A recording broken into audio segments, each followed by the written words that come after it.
selamat pagi pemirsa. Saya Chandra Dewi kembali hadir menjumpai Anda dalam Cerdas 5 Menit. Pagi ini kita membahas mengenai insurable interest. Bersama saya saat ini saya telah tersambung bersama Bapak Prasojo Agung, Head of Operation and Customer Service dari Manulife Indonesia. Selamat pagi Pak Agung. Pagi Mbak Chandra. Pak Agung, bisa dijelaskan kepada pemirsa kita ini Pak, yang dimaksudkan dengan insurable interest dalam asuransi itu apa ya Pak ya? Insurable interest adalah keterkaitan antara tertanggung dengan pihak yang mengalami kerugian secara langsung jika tertanggung asuransi mengalami resiko. Jadi insurable interest selalu merujuk kepada pihak yang memiliki keterkaitan secara langsung terhadap dirinya si tertanggung. Umumnya asuransi dijadikan jaminan ekonomi saat terjadinya risiko untuk mengcover kerugian yang terjadi. Pak Agung, barangkali untuk lebih jelasnya bagi pemirsa di rumah yang barangkali masih bingung ini Pak ya, bisa diberikan contoh konkret kehidupan kita tidak? Bagaimana sih sebetulnya siapa yang dimaksud dengan insurable interest ini Pak? Ya, bisa banget Mbak Chandra. Contoh yang mudah nih begini, misalnya terjadi resiko meninggal terhadap seorang ayah.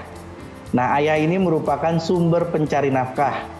Maka keluarga, yaitu istri dan anak yang ditinggalkan akan mengalami resiko kehilangan suplai nafkah dari sang ayah.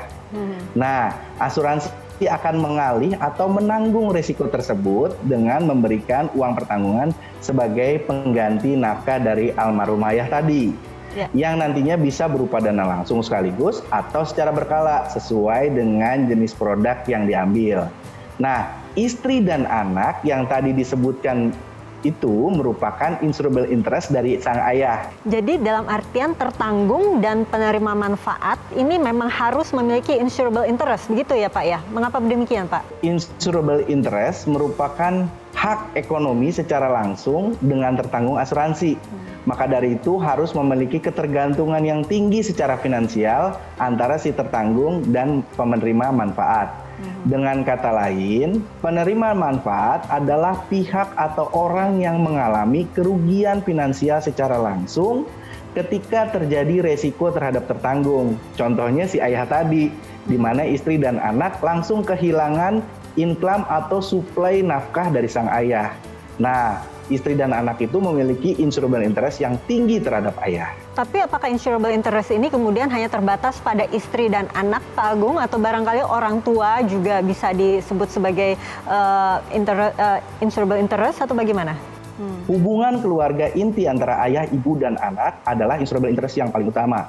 Tapi ada banyak situasi di masyarakat kita yang sebuah keluarga juga terdiri dari istri, anak, adik, orang tua, keponakan. Mereka semua memiliki insurable interest juga. Secara prinsip insurable interest-nya terpenuhi, maka pihak lain di luar istri dan anak bisa dijadikan penerimaan manfaat atau resiko yang terjadi terhadap tertanggung asuransi. Misalnya di dalam anggota keluarganya ada keponakan yang tinggal bersama.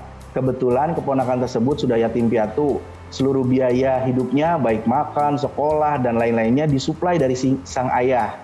Maka keponakan ini juga bisa menjadi penerima manfaat asuransi dari resiko yang terjadi dari sang ayah tadi. Karena keterkaitan ekonomi si keponakan juga sangat tinggi terhadap si ayah tersebut yang merupakan paman dari keponakan ini. Mengingat posisinya sama dengan istri dan anak dari si ayah tadi, keponakan juga mengalami kerugian finansial, maka dia juga disebut sebagai insurable interest dari sang ayah. Insurable interest ini tentunya harus didaftarkan terlebih dahulu, betul ya Pak ya? Betul. Di dalam pengisian form aplikasi asuransi, setiap kali kita mau membeli sebuah produk asuransi, itu kita akan mengisi form yang harus diisi tentang siapa insurable interest dari jiwa kita. Nah, disitulah nanti kita akan menilai keterkaitan atau dampak ekonomi atau hubungan yang kuat antara si tertanggung dengan si penerima manfaat. Baiklah Pak Agung, terima kasih banyak ya Pak atas informasinya bagi pemirsa kita. Sama-sama, dan pemirsa, Chandra. Demikianlah Cerdas 5 Menit, Cerdas Finansial untuk episode kali ini. Saya Chandra Dewi, terima kasih dan sampai jumpa.